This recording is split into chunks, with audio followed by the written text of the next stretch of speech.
Nukuri nta numwe atazi ingorane CYCY Na Butoyi kuri no mwanya barimwo. Isaac. CYCY.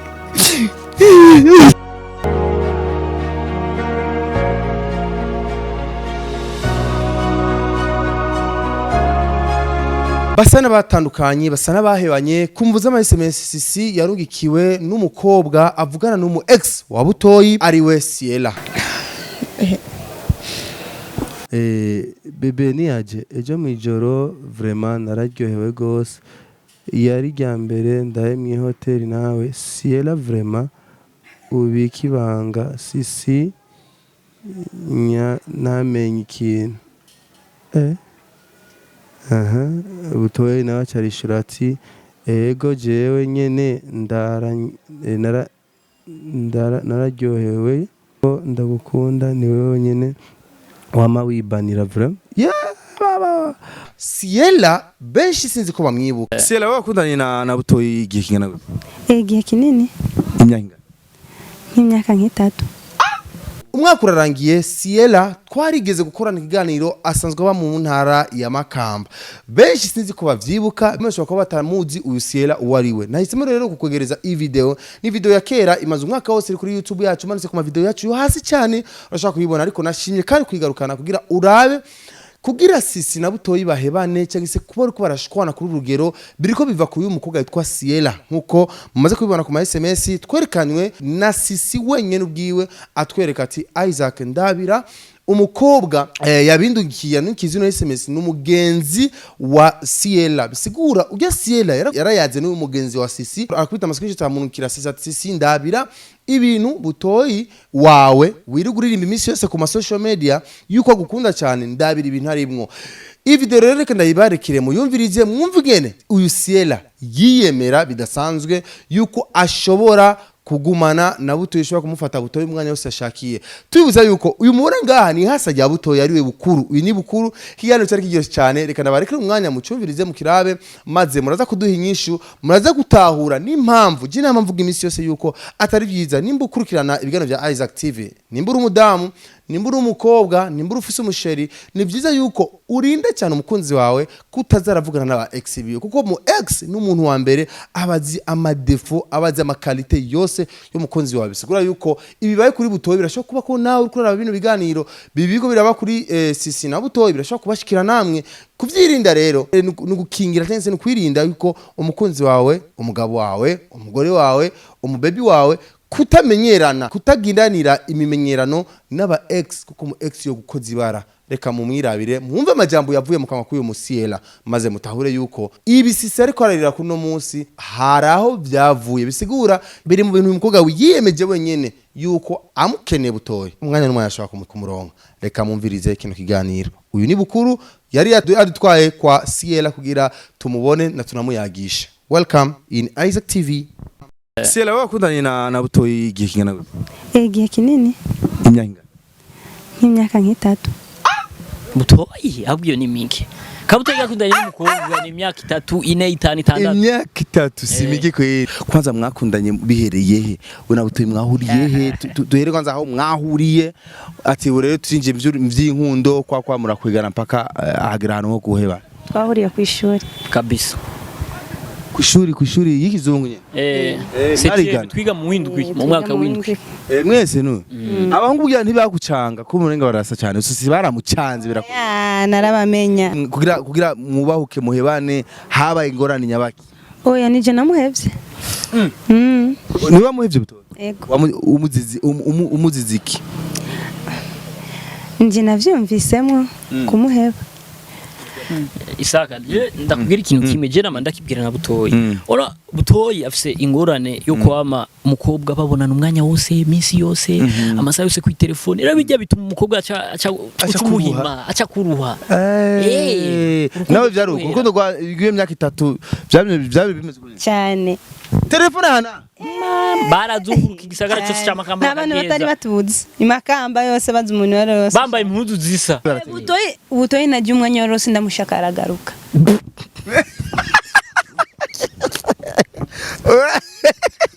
Watoto Kiswahili wa Makamba vitu Unamsikia? ndo maana Unamsikia? hawezi kunitisha sisi. hapa karibu na Kigoma iwacu ni hafi ni Kigoma rero bacha bagenda muri baje baswahili kazi b'Ikigoma basawa sawa bakaja gutora yo bumenyi Ndazi faiblesse za butoyi zose.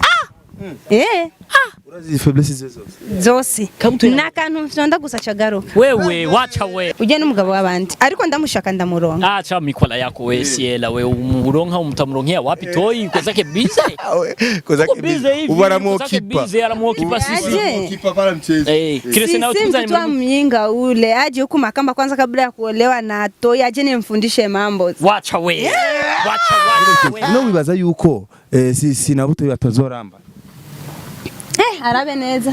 Arabe neza. arabe neza mu Muri byose. indarabe neza Butoyi cyangwa CYCY CYCY. nari kumega Butoyi umugambi wo kubateranya Oya shobora kubateranya kubera sindamushaka Butoyi. none arabe neza kubera arabe neza kweri wumvise Ndamukeneye n'ubuyoza ariko nawe nshaka. Muvugana mu telefone murabe. wenda aho mu telefone wenda uko Muvugana mu telefone azunyene ko atachaza. Vuga. ampigie Nimpigie? ampigie afanye nini Aje hapa. sasa amepumzika na sisi wake tulie ajitulize Sio kweli niambia sasa. Wewe unajiamini? Yes anajiamini yuko pamoja na sisi wake huko amelala. amuhamagaraje Nimpigie simu. wenda huko huyo ni mvu na kusumbua Hapa unikumbuki kweli? Na hii sauti uikumbuki? Mimi sikumbuki chochote wala nani namba yako naona ni mpya kwa simu yangu. Ex wako? Ex wangu gani? Umeshanisahau sisi. Siela. Unaona milango ex ni mura telefoni ni mura pale ni mura shashi. Ambia ngo mo ex wanje. Akiwa sikuza alo? Allo? Bite.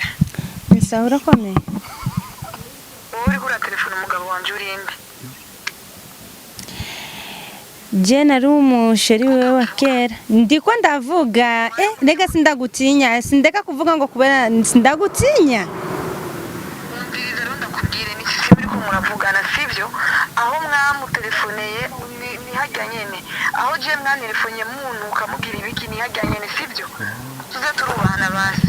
Nimwabonye ko twasuranye n'umugabo wanje. Nene Mihaho. ahubwo ni uzogwa ari mihaho. Uribaye umugabo wawe nawe nkeneye jewe. Umugabo wawe nawe nkeneye. Umutaki umutelefoneriki. Kuramutsa umuntu ni bibi. Kumuramutsa umuntu ni bibi. Unawasumbua wakiwa Makamba na wanawake wa Kujumbura mnahangaika sana. Tunahangaika aje? Kwa huyo mwanaume wako huyo ndo tunahangaika. Na ulishapata kweli mwanaume? Pole sana dada, nakupa pole.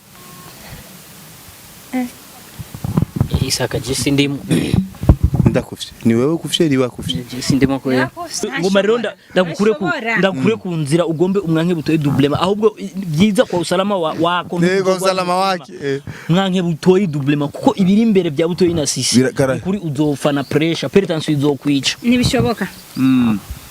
kana tamukunda haka namukunda nampigie simu ngo namushase mwari ko muraharira wari kuraharira niyo sasa kutwemeza kwa usalama wako sasa wewe ngomba umwanke Butoyi doublema kuko Butoyi na sisi nukuri nta umwaka ntuzera batanga baruse gusa bibibi kandi kukomesha abantu nk'abamwebwe urubanza ruzobere Bujumbura urundi tuzorugirira Makamba.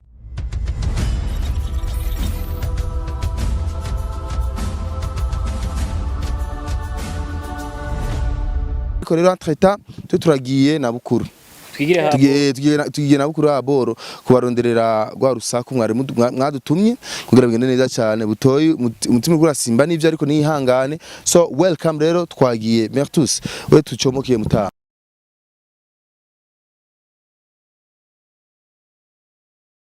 Yes bakunze ba Isaac TV tuza twashitse rero kuri wa mudada kuri wa musto Bukuru yanyemereye kunzana ndazi benshi bari murindire kubona uyo mu ex kirabwiye ati je ndi Makamba neza gukurikirana byose Bukuru Imana muhezagire je nagira nisubirira Bujumbura atanyeretse basi numu ex numwe wa Butoyi kuko niwo rutoni rw'abakobwa baguma baderanja sisi muravyibuka ko sisi yaguma yidoga ati jewe Butoyi nari kumubabarira ariko ingorane nuko afise abandi bakobwa guma bangora abanera ubwoba bandeza urwamo. Sikiliza nikwambie abo banamuke wenyewe wako wananipigia simu baguma banera ubwoba ngo kamba ukafika kwa mama yako mkwe atukatai. Lakini uikae unajua kama ule tu ni sheri wetu tu, atabaki tu kuwa sheri wetu. Umukobwa wanelefone nyumusi, si wanelefone ejo, si wanelefone higa ejo, sivyo? Kandi bose banelefona banera ubwoba. Rero abo se na babibi babuto sinzi nimba ari ababebi babo bose, nimba ari abo sinzi, sivyo? Aro kunelefona baguma banera ubwoba, nami niko binadamu, sivyo? Negeza kugira ubwoba muri jewe. rero bamwe muri abo nibo burya navuze sinovanga ntayaze numwe canke babiri basi vraiment. Voilà. Bukuru ni bien. Ni sawa kabisa. Kwanza merci beaucoup ku kigoro wakoze kugira turonke mugabo hari ikintu kimwe cyambabaje kubona ka kandi nagomba tuje kuri ka kandi kagufi mugabo nakabuze wa musista mugufi kaka exikiwe kagufi nakabuze nabaji wabamiye hayupo da sijui kama kudanga wapi nacho ko twaronse n'uyu ntacho ni bon sister Ni bon. meze neza ujya kwita Siela. Kabutoyi ku mazina ya Sisi karagaramye. Siela, Sisi Siela Sisi Siela. Okay. Siela ni bonon. Ni bon. Ndibaza imakamba. Uri mvukira imakamba kabisa. Ego. Amajani. Mukigwati? Akuba mukigwati ngo murarembeje amasa yacu. Kabisa. None mu maja mu make. Sela warigize kugira cinema tugaje ko ndamja cinema kuko abantu benshi barakunda kuyaza yuko ibintu tuko turagira cyo biganiro genda bahakishi babaza ko ari cinema cyangwa ari ibintu by'ibiyago ntazi ibyo ari byo ariko exactement je kumenya wewe warigize kuja muri monde y'aba artiste like film n'ibindi oya bisigura ni n'ubwa mbere warashimye Tanzania intero reka tugushimire cyane ku mwanya ugira uduhe cyangwa kukwemera kuyaga natwe kuko n'ibintu bigoye cyane kenshi iyo abantu baba ex cyangwa iyo umuntu mwahebanye ucovumega no kumuvuga ko ikintu cumenga wosesemwa sinzi ko cumenga urasesemwa ukuntu niko tumenyere mu migezo ya Afrika kenshi ariko urabona ko wemeye kwiha umwanya kugira tuyage basine amajambo 3 ukimubona butoyi bukuru wiyumviriye iki ukibona twizana bukuru wace wiyumviriye Nana kimwe niba DJ yuko tuje kuramo niba DJ ko aje kundamutsa kubera bisanzwe jewe uyu twama turavugana ntibisigura yuko ko yahebanye na butoyi ngo nanje noca mpeba kumuvugisha canke oya twama turavugana nyene bisanzwe kawaida umva rero tubonye cyiyumvira ko no banje kumuramusa ibintu nk'ivyo Sela wakundanye na butoyi igihe kingana gute igihe kinini imyaka nk'itatu butoyi ahubwo ni mingi Kabutoyi yakundanye n'umukobwa ni imyaka 3 4 5 6 imyaka 3 si migi kweli muri iyo myaka Sharukani muri iyo myaka 3 mwahebanye kubera iki na butoyi tutaraja kanza mu bindi shobora kumenya mwapfiki na butoyi muhebara kuko hari ijambo bukura ko ndavuga ati ngo butoyi ni Sharukani akunze ni abakunze vya vrai none ingorane irihe kugira mubahuke muhebane haba ingorane nyabaki oya nije namuhevye niba muhevye butoyi ego umuziziki nje navyumvisemo kumuheba Isaka ndakubwira ikintu kimwe je nama ndakibwira na butoyi ora butoyi afise ingorane yo kwama umukobwa babonana umwanya wose iminsi yose amasaha yose ku telefone era bijya bituma umukobwa aca kuruha nawe byaruko urukundo rwa imyaka 3 byabe bimeze cyane telefone hana barazunguruka igisagara cyose cy'amakamba n'abantu batari batuzi imakamba yose bazi umuntu yose bambaye impuzu zisa bakazunguruka ku isoko ye bagapita kabutoyi kakajyoga nti wewe uzobona ingaruka yavyo none mbaga murahebana ariko antuka je hari imvugo bikunda kuvuga ngo wapenda nao ngo wapenda nao wapata wagomba nao ndo wapenda nao wakumba nao ndo wapenda nao niko babivuga bisigura abansi bashobora kuba bakunze bakaba abansi none wiwutse akahise kawe na butoyi reka tuje indari mu mizi y'urukundo rwawe na butoyi kwanza mwakundanye bihereye he we na butoyi mwahuriye he duhere kwanza aho mwahuriye ati rero turinje vy'inkundo kwa murakwigana mpaka ahagera hano ho guheba twahuriye ku ishuri kabisa kwishuri y'ikizungu nyene c'est twiga mu windwi mu mwaka w'indwi mwese nu abahungu kugira ntibagucanga ko murenga barasa cyane ususi baramucanze birakora narabamenya uyu mwarakuranye mu musi twarakuranye hama n'ikindi turigana umva tutaranigana twari dusanzwe tumenyeranye umva yadutandukanye asubuye kubera twarakuranye turamenyeranye okay biravuga yuko abahungu birashika bagasangira umukobwa nivyo oya bimenya kubera tutigeze kubimugirira sini nta musi numwe bukuru igazaza imisi seto y'amayaje niyo mpamvu nashobora kubivuga ko cyane none wewe turabona sisi baramuzi muhiri wabo ya butoyi baramuzi kwa wabo ya sisi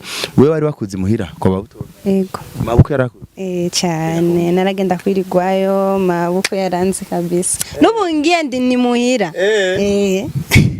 okay sawa waruvuze ijambo ngo wamuhevye butoyi wisonziki kwa bavuga ati ngo namuhevye gusa nabi byo bisa mudamuhe no habari ikintu cyawe sivyo none bukuru habari ikife cyatumye ndazi bukuru arabizi ariko urumva sishagara bimukuremo shaka bikuremo wewe yarabonye abandi shaka kumenya ikintu cyatumye ati bukuru je na butoyi bas haya none Isaac ibyo byose byaje na butoyi shaka kubimenyera iki Mbosha gutanga umuco kw'abantu bakunda kunyagiriza ngo Isaac ndenda kunda kungira mu ndaba ariko dose y'abagabo narayinjiyemo narayambaye ifunda iheraheze rero mu guheraheza ilfo tushaye umva ngaje ico je shaka kumenya ndiko ndinjira mu mizi kugira cingaruka menye impamvu mwagumamo mugora sisi amaze kuja mu vy'inkundo na butoyi cha kumenya rero wewe exactement haba ingorane nyabaki kugira utangure kwimvira ko oheba butoyi wari wamuhebeye iki hari habaye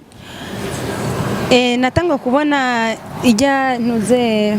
ijya video ijya interview wabagiriye babukuru natoyi natanga ijya ya mbere byinda byinda cyanangura kumva kabisa haje bari mukundanye na butoyi twe tugikundanye buke byatangwe guparanganya ariko rero kumva rero ijya interview nacyo numva kabisa nshishe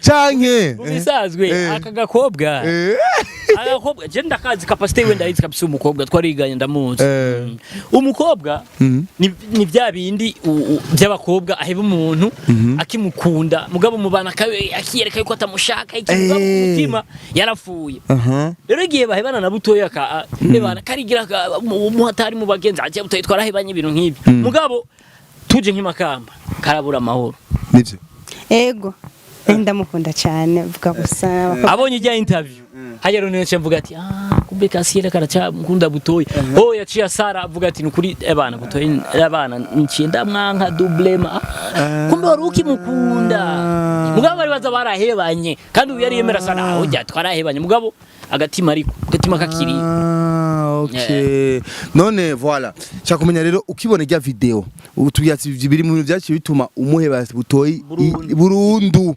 nishavu nyene nakantu nyene uramuheberako ariko ndibaza yuko atari canke bukuru niyo mpamvu butoya cyabona ati rero nta kundi naho no kwirukira no ko bampevye reka cenguma kwa sisi canke niyo mpamvu oya mu bisanzwe butoyi yaraza yiranze kuri uyu mukobwa kubera umukobwa yaramwereka yuko atamushaka mugabo ku mutima je sinzi impamvu objectif y'uyu mukobwa yariyo cyangwa ngira ngo je ne sais pas kubera igihe amuheba ntitwari bwatangure kumenyekana cyane ngira kari kabonye yuko dutangiye kumenyekana kacakashaka gusubiza urukundo agatima kanatangura gupepe yabukiye buke mugabo ntaco yavuze atangwe kubona rero zijya interview atangura kugumuka asubira gukoroka ati wapi kabisa moja kwa moja okay sawa warabona ngene sisi yikundira cyane butoyi ngene bikundaniye abantu barashima barakunda sana kapo yabo abantu bakunda couple yabo yarakunze cyane wewe hari ico vyakugira mu mutima like warababara like vyagenda gute narababara cyane ahubwo ndashaka kumenya sisi ranguha ndashaka kumumenya sisi aze ngo aradusanya inyuma n'uwari ino nawe ndabona ari nyegeza cyangwa baramunyegeza andushiki sisi afite igipolisi sisi ntibishoboka sisi twamuhaye igipolisi kugira abantu nk'abamwebwe question apana question si akurushiki question ari kumwe nande ari kumwe na butoyi wiyo mwarahebanye kandi butoyi najya umwanya wose ndamushaka aragaruka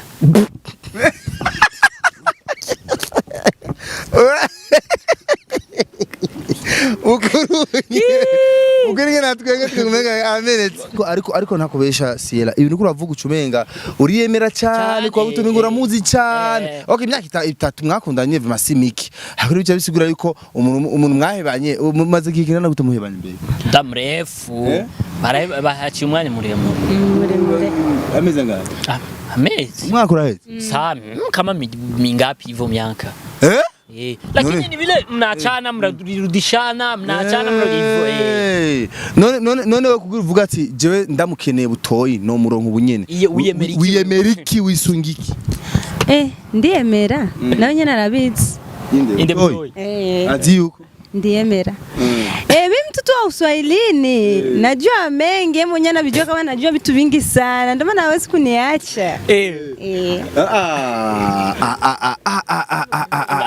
ngo uri umwana wo mu Giswahili azi byinshi navuka Kigoma tunaenda watoto wa Kiswahili wa Makamba vitu unasikia ndo maana hawezi kunitisha sisi hapa karibu na Kigoma wacu ni happy ni Kigoma rero bacha bagenda muri baje baswahili kazi b'Kigoma basawa sawa bakaja kutora wewe bumenyi none kumenga sisi kuri no mwanya ari kumwe na butoyi kandi ko butoyi amukunda cyane sisi waho bigeze aramukunda cyane none ico kintu uyu mukobwa yokora kugira butoyi yumve yuko yogaruki wawe hawe ico bari giki mbara uburozi dawo kore oya ndazi faiblesse za butoyi zose urazi faiblesse zose nakantu fyonda gusa cyagaruka wewe wacha none ndiragaza nagarufye tugacugaruka jesha kumugire faiblesse 3 zizi kwa butoyi ibintu uvuga ati ibi vraiment ndazi ko sisi atavyo shora nani byo baciye kandi butoyi ushaka kuzimenyera iki ugenda mubaze wenyene azobikubwira ushaka sisa cyabimenya nije ndabizi nuzi umuzaho wamagaza bikadu sisi we ariko rero abaje mukuru avuga sisi man urokora twega ni mweni wa nk'ubu sisi yobona ino internet cyagira ikibazo washaka wese shayibana na buto ariko urumva yuko amushikene buto yo muronka bisigura ejo hirya ejo bishitse buto sisi akabona chatting za Siela buto yaramukunda cyane sisi urukura byumva sinibaza yuko buto yoheba sisi kubera uyu mukobwa ariko urumva ko Siela avuga ati je ndamukine buto no muronka ni maneno yake ya Kiswahili haya unajua Swahili huyu ni Mswahili mimi namjua ni Mswahili wa Kigoma ushakwambia kufikia Kigoma wewe hii ngoma amevaa inaitwaje dira unasikia aje dira idera Swahili kaze dera ni biki niko zitu zikanze zamanya Kigoma baza kuduhendera abana biwacu bini makaro none zifise banga rya zifise amabanga menshi cyane gute nkaya shaka kumenya byinshi nkaya hino kwa hapo katika kiuno amevaa hiyo dera ni problem Isaka Juma Juksi nyuma y'ikamera yo chata ni kamera kaza muri interview na wenyewe ndani chura na ruka chura unasikia zile chura na ruka ndio bari bambaye ibinye okay au nataka kupe kidogo oya nabyacura gadukeneye mbo voilà urumva biramuryoye urumva macha mu make abonashobeza none za gushaka iki rero ushaka iki kugoye mukobwa ko rukuzura kaboze jeje ushaka kumenya mbenyene kaka wa mukobwa mugufi ujya mu ex biwe mugufi nakabuze kaje wari umu kaje naraga kubisigihe nari nkundanye na Toyi naraga kubishaka none warukaje huyu ni msazi huyu wallahi bindo la mjuu mani wao ndio vuze tutari kuja kuraba kanya kagufi kanya kisikatoye kabugufi aliwahi kukapiga mpaka unabapa ramva kuishuri mani wao hai ramva deso men absiro ramfuira sana cyane buto cyane naramukunda kabisa nubu ariko biracari sindamushaka kabisa ubu numushaka usabandi bamuruta sikuvuga uko ubu nta bintu afise yogwa yagwagiye cyangwa uvuga uti amaze kumugabo w'abandi ujye n'umugabo w'abandi ariko ndamushaka ndamuronka. Acha mikola yako we Siela we umuronka umutamuronkea wapi Toi kozake bize kozake bize ubaramukipa aramukipa sisi kipa para mchezo Kirese na utuzani mtu mjinga ule aje huku Makamba kwanza kabla ya kuolewa na Toi aje nimfundishe mambo. Wacha we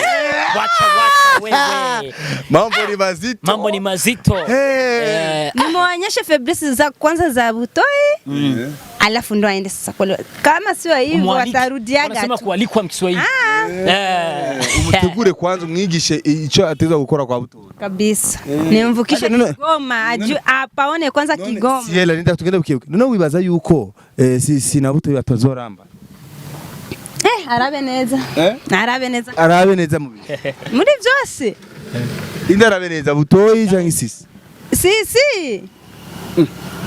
nari kumenya Butoi umugambi wo kubateranya oya shobora kubateranya kubera sindamushaka Butoi none arabe neza kubera umva none mvuze ko abantu bo muhinga azi Makamba kwanza Gatoyi anyege ari muhinga bameze gute akoga muhinga bameze gute akoga muhinga wabumvise tugende kwa Butoi abakobwa muhinga wewe bameze gute umize bitu azoze ndamwambika idila kwanza Gatoyi ndamwigisha ibintu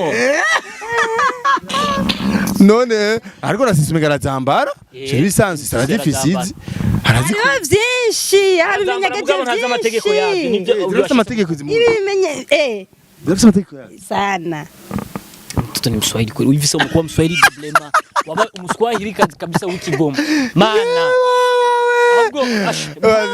sisi rero none uruvuga na Butoi birashuka ugachatinga nawe rimwe kakikaba Butoi kuvuna munsi nora telefone ya Butoi na mu block y'umukuru umvise ndamukeneye n'ubuyoza ariko nawe nshaka muvuge na mu telefone murabe aho mu telefone wenda uko muvuge na mu telefone adunyere ko atachaza vuga ampigie nimpigie afanye nini aje hapa sasa amepumzika na sisi wake tulize sio kweli niambia sasa wewe unajiamini yes anajiamini yuko pamoja na sisi wake huko amelala amuhamagaraje nimpigie simu wenda huyo ni wivu na kusumbua na utapata kabisa nyemerera sasa kandi umunsi wa mariage wenda kupa kiti cha mbele intebe y'imbere nije nzosereva ni uzosereva nzoba basesa kwinzoga wewe ifana azoze basesa nukuri kwimana kwishavu namubona n'umukobwa amurahamwe atamukeneye nakanwa fyonda yo fyonda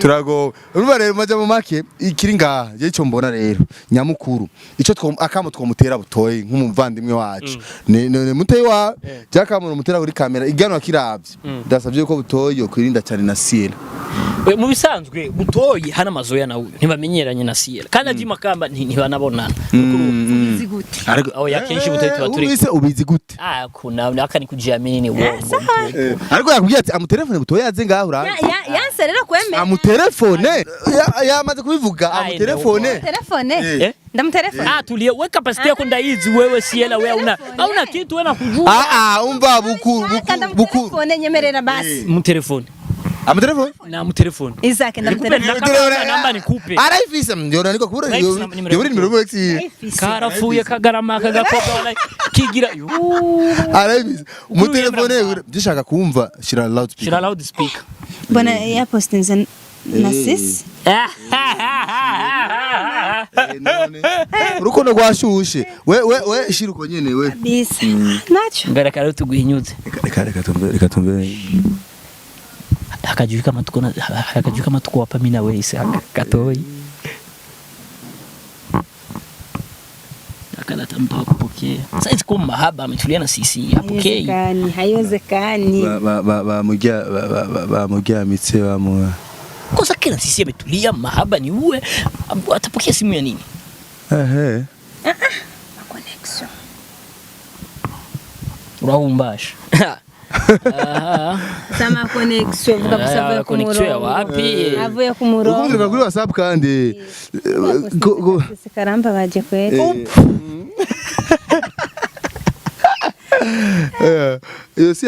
iyo si problem Jackson shaka kumva reaction ingena za kwitaba iPhone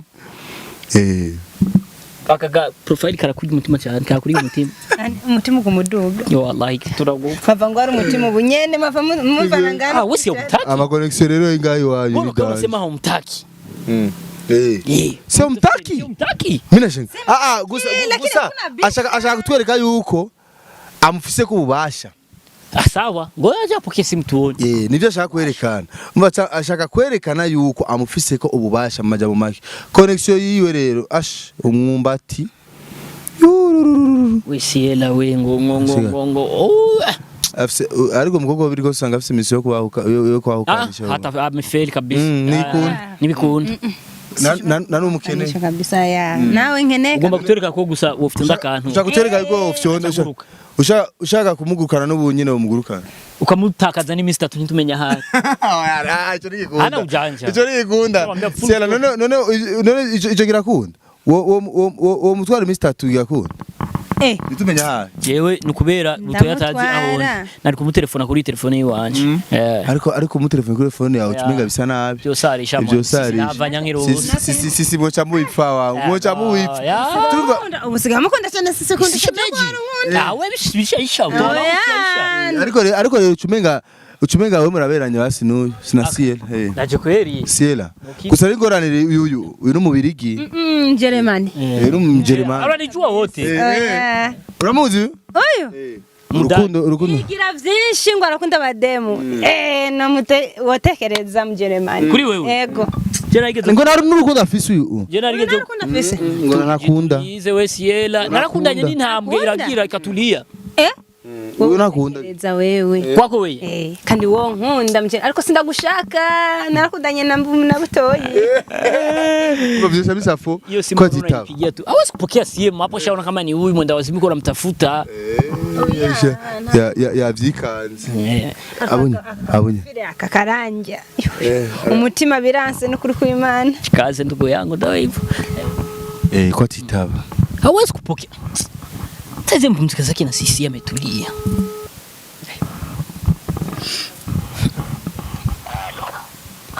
Halo. Mambo.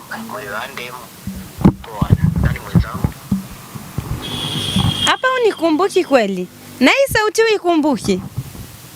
Mimi sikumbuki chochote wala nani namba yako naona ni mpya kwa simu yangu.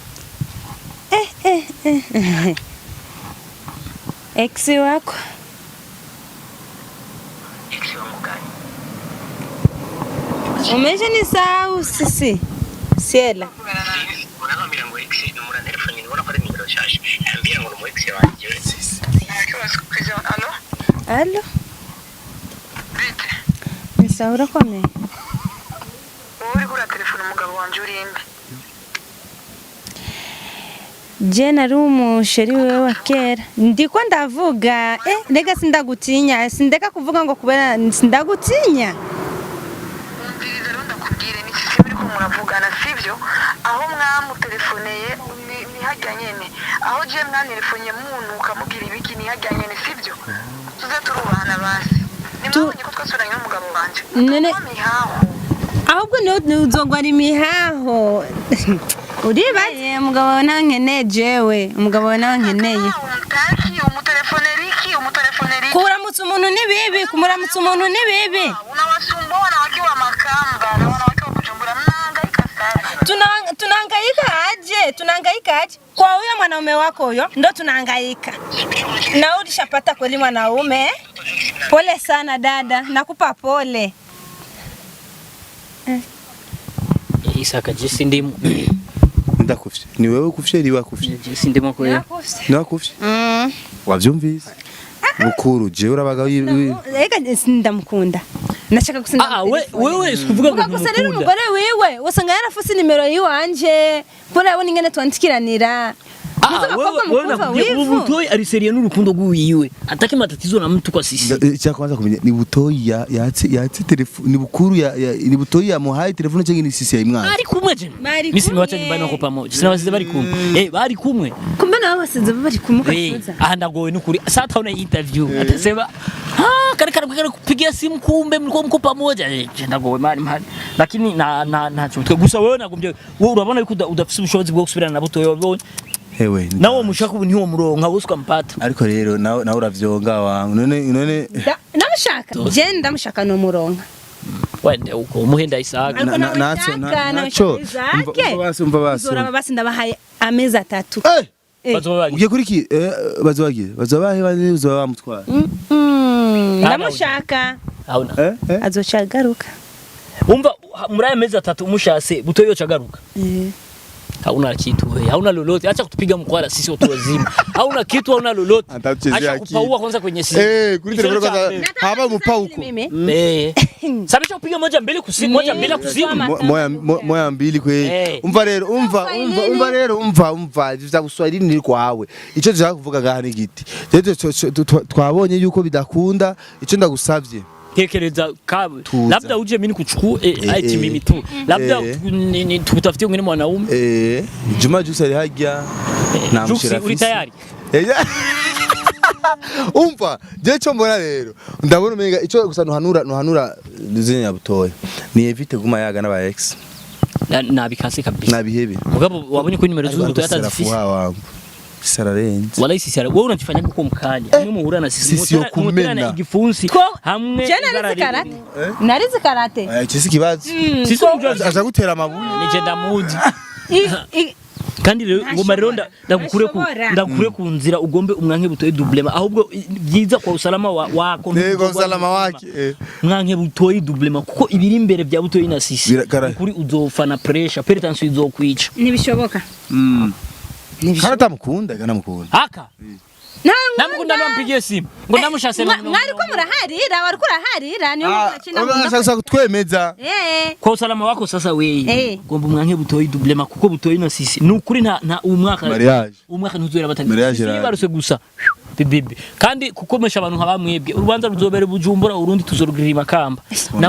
namwe aba ex bimakamba mushikira niri hehe twebwe tuzotora imodoka yiwacu tugende tumusange Butoyi Bujumbura agire mariage yabye namwe bibibi hamagarusi Makamba tumufashe urubanza ingone ziri he fashe urubanza weye nakubwiye ko uzoba sesa kwifana oya nibishoboka weye umva je ndabona umenga nivyohera uko biri kose ico mbonye kwa Siela ashaka kutwereka yuko atangorani hari kwa kandi byaheze ko atamushaka urumva nacyo bimubwiye ariko action kubahereka rutureaction turigana ku mutima ufise rero sisi hagabire Butoyi hagabire c'est tout bonuma gacha tuziganira none byo vika ico gusana je novuga no kura mu nzira abax bose ba Butoyi bave mu nzira kabisa duivi hana zake hago rero muzo muhakazi muri mutamajira y'ikindi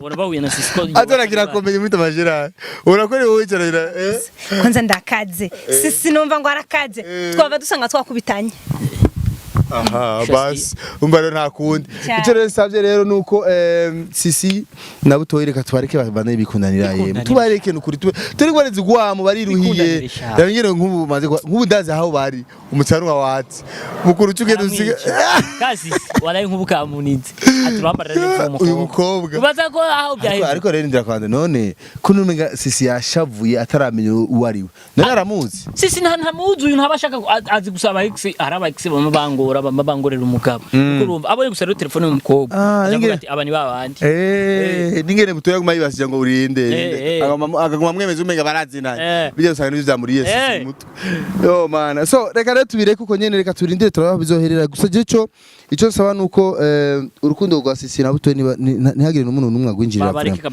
kuko abantu bariko turaba barakunda couple yabo sana rero turivangamwo hash urumva natwe bizodukwegera ariko je munshiremwo je naje gusa kugira ndabereke bukuru yanzanye na Jux ngo ntarimo urumva twaje gusa kugira twibutuyerekane naje sindimwe nawe nturimo nurimo kusane utegezwe kuba utari mu kubera mushapigwa moya bila pigwa moya bila bamupaukishije bamupaukishije tulifanya moja utabona ugomba wewe utapigwa konzira wewe bagupaukishije kauka na kundi wewe kauka urukundo rw'abantu tubureko ko nyene je twa Isaac classic nari kumwe na Bukuru muramenyerera ariko nari kumwe na Siela wahoze ari mu baby wa Butoyi naho Butoyi yamyigaramye so uko biri kose rero gaturindire aho bizoherera ariko ndibaza na Siela uko biri kose abifuriza iterambere sivyo Siela wewe bakundane bavyare baduhe ko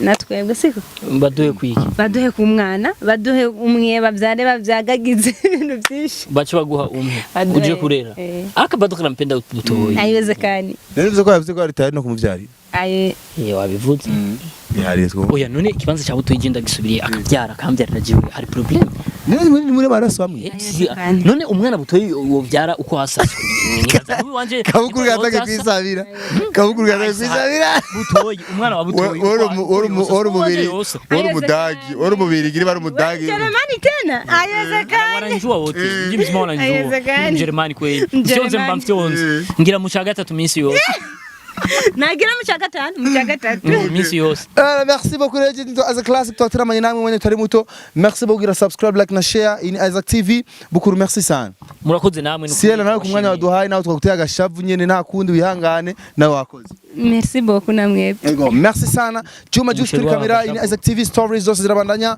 ciao ciao bye